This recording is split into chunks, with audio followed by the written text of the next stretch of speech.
Cuadro Alas nakikipag-showdown sa mga empty boxers, Jin Sasaki talo, Araneta may injury ng lumaban at Casimero nag-joyride gamit ay Harley Davidson.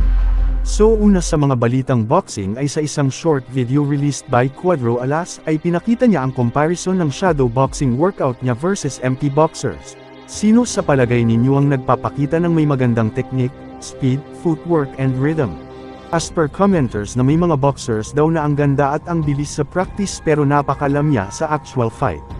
Meanwhile ay 2 beses na natambas si Jin Sasaki sa unang round gamit ang left hook at left straight.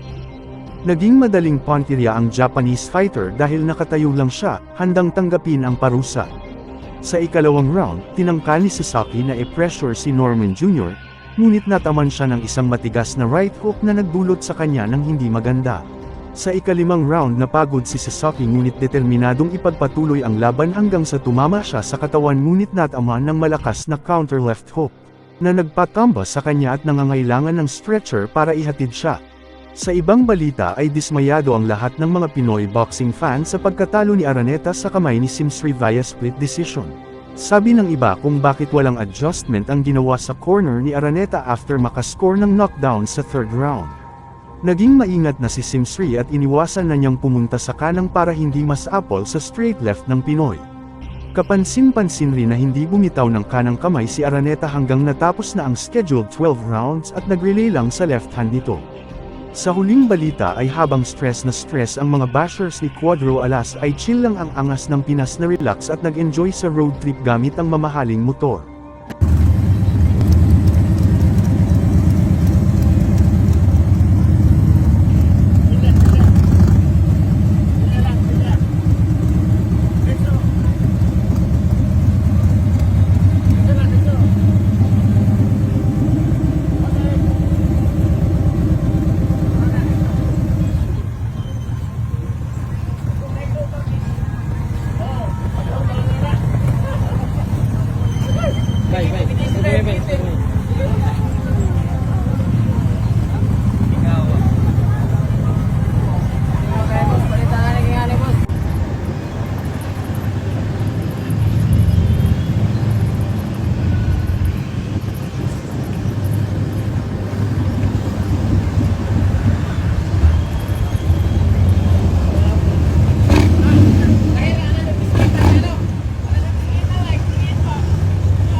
na ulit.